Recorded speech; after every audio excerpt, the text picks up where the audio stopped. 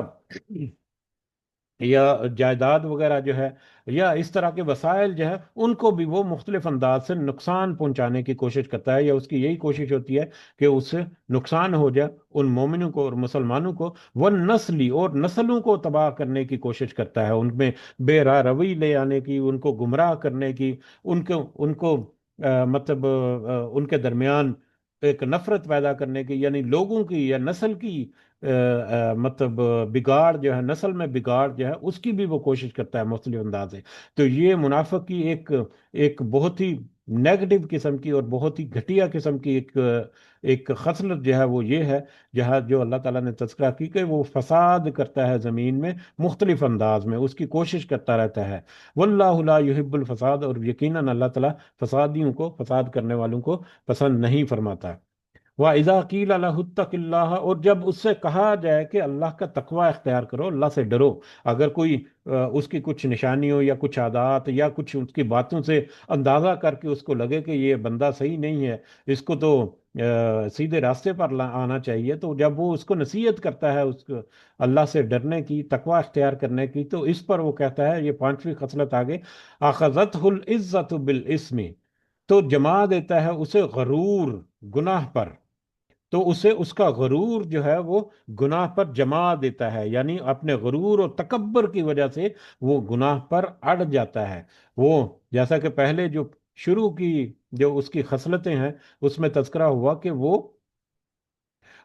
چکنی چپڑی باتیں کرتا ہے، اور وہ بات بات پر اللہ کو گواہ بناتا ہے، بات بات پر قسم کھاتا ہے، تو اس کی ان باتوں کی وجہ سے وہ اس قدر مغرور اور تکبر میں آ چکا ہوتا ہے کہ جب اس کے دوسرے نیگیٹو پوائنٹس جو سامنے آنے پر اس کو کوئی نصیحت کی بات کرے تو وہ اپنے گناہ پر اڑ جاتا ہے، اپنی منافقت پر اڑ جاتا ہے، اس کو چھوڑنے پر وہ راضی نہیں ہوتا۔ اور منافقت یعنی غرور اور تکبر جو ہے وہ ایک ایسی چیز ہے جس کو تو اللہ تعالیٰ کبھی معاف نہیں کریں گے، کیونکہ تکبر جو ہے یہ تو اللہ تعالیٰ کی چادر ہے، اور غرور جو ہے وہ انسان کو لے ڈوبتا ہے۔ جیسا کہ صحیح مسلم کی ایک روایت ہے، حضرت عبداللہ بن مسعود رضی اللہ تعالیٰ عنہ بیان کرتے ہیں، رسول اللہ صلی اللہ علیہ وسلم نے فرمایا، جس شخص کے دل میں ذرہ برابر بھی تکبر ہوگا، غرور ہوگا، وہ جنت میں داخل نہیں ہوگا۔ اس پر ایک شخص نے نبی کریم صلی اللہ علیہ وسلم سے پوچھا کہ آپ، آدمی اس بات کو پسند کرتا ہے کہ اس کے کپڑے اچھے ہوں، اس کے جوتے اچھے ہوں، تو کیا یہ بھی تکبر ہے؟ تو رسول اللہ صلی اللہ علیہ وسلم نے کلیریفیکیشن دی کہ اللہ خوبصورت ہے، خوبصورتی کو پسند کرتا ہے، لہذا اچھی چیز کو پسند کرنا تکبر نہیں ہے۔ تکبر تو یہ ہے کہ بندہ حق کو ٹھکرائے اور لوگوں کو حقیر سمجھے۔ تو تکبر اور غرور یہ ہے کہ حق کو چھوڑ کر اپنی منمانی کرے اور دوسرے لوگوں کو کم تر سمجھ کر اپنے آپ کو بہتر سمجھے، جو ہے یہ غرور اور تکبر ہے، اور اللہ تعالیٰ جو ہے اس کو ذرا برابر تکبر اور غرور ہونے کی صورت میں اللہ تعالیٰ اسے معاف نہیں کرے گا۔ اسی طرح سے بخاری کی ایک اور روایت ہے کہ یہ حضرت حارثہ بن وہب رضی اللہ تعالیٰ عنہ بیان کرتے ہیں، رسول اللہ صلی اللہ علیہ وسلم نے فرمایا، کیا میں تجھے نہ بتاؤں کہ جنتی کون ہے؟ جنتی ہر وہ کمزور اور منکسر المزاج شخص ہے کہ اگر وہ اللہ کے بھروسے پر قسم کھا بیٹھے تو اللہ اسے سچا کر دے گا۔ اور میں کیا میں تمہیں خبر نہ دوں کہ جہنمی کون ہے؟ جہنمی ہر موٹا بد مزاج اور متکبر آدمی ہوتا ہے، تکبر کرنے والا آدمی ہوتا ہے۔ تو تکبر کرنے والے آدمی جو ہے دنیا میں وہ اس کی بد مزاجی جو ہے، اس کا غرور جو ہے، وہ یہ اس بات کی طرف اشارہ کرتا ہے کہ وہ جہنمی شخص ہے، اس سے ہمیں اعراض کرنا چاہیے۔ لیکن یہ جہنمی اور جنتی اور اس طرح کے ٹائٹل جو ہیں یہ تو صرف اللہ تعالیٰ کو پتہ ہے، ہمیں اس میں احتیاط رکھنی چاہیے۔ ہاں، جیسا کہ تذکرہ ہوا، ایسی آیات اور ایسے معاملات میں دیکھ کر اپنے گریبانوں میں ضرور جھانکنا چاہیے۔ بہرحال واپس آتے ہیں، جب اسے تقوی اختیار کرنے کا، اللہ کا ڈر خوف کھانے کا کہا جاتا ہے تو وہ کہتا ہے، تو اس کا غرور اور اس کا تکبر جو ہے وہ اس کو گناہ پر اڑا دیتا ہے یا گناہ پر آمادہ رکھتا ہے، فحسبہ جہنم، پس کافی ہے اس کے لیے جہنم، جو ایسے شخص کے لیے، ایسے منافقت رکھنے والے شخص کے لیے تو جہنم ہی کافی ہے، یا جہنم میں اس کا انجام ہے، وَلَبِئْسَ الْمِہَادُ، اور یقیناً وہ جہنم جو ہے ایک بہت ہی برا ٹھکانہ ہے، بہت بری رہنے کی جگہ ہے۔ جبکہ اس کے برعکس یہاں تک تو تھا آیت نمبر 206 تک منافقین کا، یا وہ لوگ جو دل میں کچھ اور ہے ظاہر کچھ اور ہے، ان کے بارے میں تذکرہ ہے۔ جبکہ اس کے برعکس کچھ لوگ ایسے بھی ہوتے ہیں جن کا دل جو ہے وہ بھی بھرپور انداز سے اللہ کے لیے دھڑکتا ہے، اور جن کا ظاہر جو ہے وہ بھی اللہ کے لیے ہوتا ہے۔ تو ایسے اشخاص جو ہیں یا ایسے لوگوں کے لیے اب آیت نمبر 207 ہے، اور روایات سے یا مفسرین جو ہیں وہ کہتے ہیں کہ یہ آیت جو ہے یہ حضرت صہیب بن سنان رومی نامی ایک صحابی جو ہیں رضی اللہ تعالیٰ عنہ، ان کے بارے میں ہے، کہ انہوں نے اپنا وطن جو ہے وہ اس کو چھوڑ کر ہجرت کی غرض سے مدینہ آ رہے تھے، جب کہ راستے میں مشرکوں نے پکڑ لیا اور انہیں اسلام سے برگشتہ ہونے پر مجبور کیا۔ تو حضرت صہیب رضی اللہ تعالیٰ عنہ کہنے لگے کہ میں اپنا گھر اور اپنا سارا مال تمہیں اس شرط پر دینے کو تیار ہوں کہ تم میری راہ کو نہ روکو، یعنی تم مجھے نہ روکو اور مجھے مدینے جانے دو۔ انہوں نے، یعنی ان مشرکوں نے اس شرط پر آپ کو چھوڑ دیا، اور حضرت صہیب رومی جو ہے رضی اللہ تعالیٰ عنہ وہ نبی کریم صلی اللہ علیہ وسلم کی خدمت میں پہنچ گئے۔ تو ایسے مخلص مومنوں کی تعریف میں یہ آیت جو ہے وہ نازل ہوئی، لیکن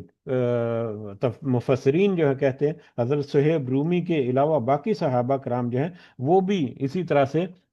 اپنا عمل جو ہے وہ بہترین رکھنے کی کوشش کرتے تھے، یعنی سب کا یہی حال تھا، اپنے صحابہ کرام جو ہیں سب کا یہی حال تھا کہ اپنی اپنی جان مال ہر چیز جو ہے وہ دین کے نام پر، اپنے ایمان پر، نبی کریم صلی اللہ علیہ وسلم پر، اللہ کے راہ پر قربان کرنے کے لیے وہ ہر وقت جو ہے وہ ریڈی رہتے تھے۔ اور یہی وجہ ہے کہ اس قدر محنت اور مشقت کرنے والے اور اس قدر مطلب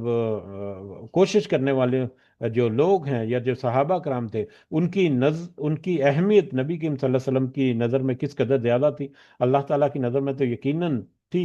ہے، رہے گی، لیکن نبی کریم صلی اللہ علیہ وسلم کی نظر میں ایک مسلم کی روایت ہے کہ حضرت عائد بن عمرو رضی اللہ تعالیٰ عنہ بیان کرتے ہیں کہ ایک مرتبہ رسول اللہ صلی اللہ علیہ وسلم نے حضرت صہیب رومی، حضرت بلال اور حضرت سلیمان فارسی رضی اللہ تعالیٰ عنہم کے متعلق حضرت ابو بکر رضی اللہ تعالیٰ عنہ کو فرمایا۔ حضرت ابو بکر جو صحابہ کرام میں ایک اعلیٰ درجہ جو ہے وہ رکھتے ہیں، بہترین ایک صحابیوں میں صحابی، ان کو فرمایا نبی کریم صلی اللہ علیہ وسلم نے کہ اے ابو بکر، شاید تو نے ان لوگوں کو ناراض کر دیا، اگر تم نے ان کو ناراض کر دیا تو تم نے اپنے رب کو ناراض کر دیا۔ یعنی اپنے قریبی ساتھی حضرت ابو بکر کو،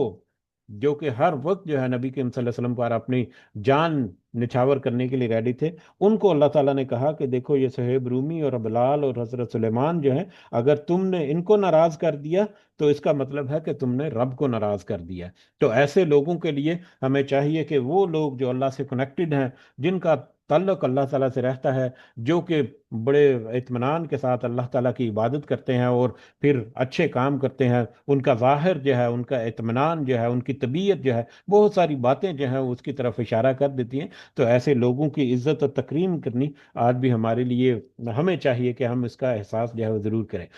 بہرحال اس آیت کی طرف آتے ہیں، اعوذ باللہ من الشیطان الرجیم، وَمِنَ النَّاسِ مَن یشری، اور لوگوں میں سے کوئی ایسا بھی ہے جو بیچ ڈالتا ہے نفسہ، اپنی جان کو، ابتغاء مرضات اللہ،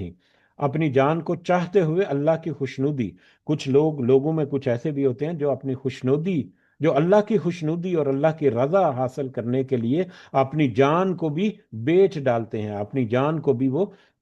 مطلب ہتھیلی پر رکھ کر اللہ کی خوشنودی حاصل کرنے کی کوشش کرتے ہیں۔ واللہ رؤوف بالعباد، تو اللہ بہت مہربان ہے اپنے بندوں پر، تو ایسے بندوں پر تو پھر اللہ تعالیٰ خاص مہربانی اور خاص فضل و کرم رکھتا ہے، خاص فضل و کرم کرتا ہے۔ جیسا کہ ابھی ہم نے تذکرہ کیا صحابہ کرام میں ان تین صحابہ حضرت رومی، حضرت بلال اور حضرت سلیمان کا درجہ کس قدر بلند کیا نبی کریم صلی اللہ علیہ وسلم نے ان کی قربانیوں اور ان کی محنت کی وجہ سے، کہ حضرت ابو بکر کو کہا کہ ان کو ناراض نہ کرنا وگرنہ اللہ ناراض ہو جائے گا۔ یا ایھا الذین آمنو، اے ایمان والو، ادخلو، داخل ہو جاؤ تم، فی السلم میں، اسلام میں پورے کے پورے، اے اسلام، اے مسلمانوں، اے ایمان والو، اے مومنو،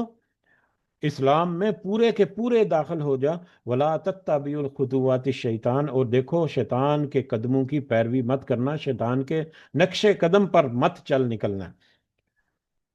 اے ایمان والو، اے مومنو، اسلام میں پورے کے پورے داخل ہو جاؤ۔ یہ کہنے کو تو بڑی چھوٹی سی آیت ہے، آیت کا چھوٹا سا بڑا مختصر کا حصہ ہے، لیکن اس میں گویا کہ پورا سمندر جو ہے اس کو کوزے میں بند کر دینے کے مترادف ہے، کہ جب بھی مومن جو ہے وہ اپنے آپ کو مسلمان ہونے کا احساس کرے، خود اپنے اندر یا دوسروں کے اوپر وہ ظاہر کرے، ہر حالت میں اسے چاہیے کہ وہ اسلام کے جو تقاضے، جن جن پر وہ پورا اترنے کی استطاعت رکھتا ہے اور جن جن کے بارے میں اس سے سوال ہوگا، جو جو اللہ تعالیٰ نے اس کو عطا کیا ہے، اس ہر چیز میں وہ اپنے آپ کو مسلمان ثابت کرے۔ صرف کلمہ مطلب ادا کر دینے سے مسلمان نہیں ہونا، صرف اللہ کی توحید جو ہے وہ اس کی گواہی دے دینے سے، زبانی اقرار کرنے سے نہیں، بلکہ پریکٹیکلی ہر ہر پہلو میں جب تک وہ اپنے آپ کو مسلمان ثابت نہیں کرے گا، وہ یہ کلیم نہیں کر سکتا کہ وہ صحیح معنوں میں مسلمان ہونے کا یا ایمان مومن ہونے کا حق جو ہے وہ ادا کر سکتا ہے۔ یعنی تمہارے عقائد، تمہارے خیالات، تمہارے نظریات، تمہارے علوم، تمہارے طور طریقے، تمہارے رسم و رواج، تمہارے کاروبار زندگی، سب کچھ اسلام کے تابع ہونا چاہیے۔ تمہاری زندگی کا ہر ہر پہلو جو ہے وہ اسلام کی ہدایات اور اسلام میں جو احکامات ہیں اللہ کے اور اس کے رسول صلی اللہ علیہ وسلم کے، ان کے تابع ہونے چاہیے، ان کے مطابق ہونے چاہیے۔ یہ نہ ہو کہ دعویٰ تو اسلام کا کرو اور اپنی معیشت جو ہے وہ تم چائنا سے مطلب چائنا کے پیٹرن پہ یا روس کے پیٹرن پہ کرنے کی کوشش کرو۔ اپنے آپ کو اسلامی ریاست تو کہو اگر تمہیں حکومت اور اللہ تعالیٰ نے کوئی عہدہ دیا ہے، لیکن اپنا نظام جو ہے اس کو مغرب کے تحت جو ہے وہ سیاسی طور پر اس طرح سے اس کو رنگ دے دو۔ مسجدوں میں تم اللہ کو تو یاد کرو، لیکن کاروبار کرتے ہوئے اللہ کو بالکل بھول جاؤ اور ناجائز طریقوں سے کمائی جو ہے وہ شروع کر دو۔ یا ڈنڈورا تو تم اللہ کی اور اس کے رسول صلی اللہ علیہ وسلم کی اطاعت کو پیٹتے جاؤ، لیکن بدعات جو ہے اس کو اپنے اپنے اندر جو ہے اپناتے جاؤ۔ ظاہری الفاظ میں تو لا الہ الا اللہ کا ورد کرتے رہو، لیکن پیروں، مریدوں اور بزرگوں اور اس طرح کی معاملات میں یا غیر اللہ کے اوپر اس قدر مطلب امید باندھ لو کہ تمہیں لگے کہ یہی ساری چیزیں ہیں جو تمہیں اس دنیا میں آسودگی دے سکتی ہیں، اور اللہ تعالیٰ کے کہ جو امید، جو محبت یا جو دعا اللہ تعالیٰ سے کرنی چاہیے تو تم اللہ تعالیٰ کو سے شفٹ کر کے دوسروں کی طرف کر دو۔ غرض یہ کہ تمہاری زندگی کا ہر ہر پہلو اسلام کے تابع اور اللہ اور اس کے رسول صلی اللہ علیہ وسلم کی اطاعت میں گزرنا چاہیے، تب کوئی کلیم کر سکتا ہے کہ وہ صحیح معنوں میں مومن ہے اور صحیح معنوں میں مسلمان ہونے کا حقدار ہے۔ اگر آپ نے آپ کو پورے کے پورے اسلام کے تابع نہیں کرو گے تو اس کا مطلب یہ ہے کہ تم شیطان کے قدموں کی پیروی کر رہے ہو، تم شیطان کے وسوسوں میں آ چکے ہو، تم شیطان کے پیچھے چل پڑے ہو، جو کہ ایک بڑا دشمن ہے۔ اسی آیت کے اگلے حصے میں کہ شیطان تو تمہارا کھلا دشمن ہے، تو لہٰذا شیطان جو ہے وہ تمہیں خوشنما بنا کر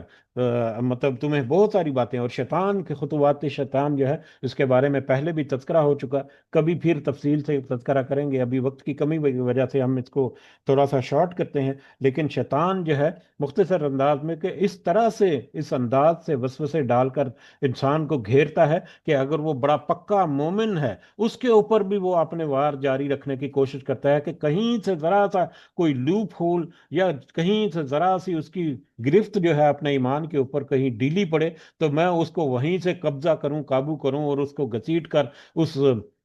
اس کو پھر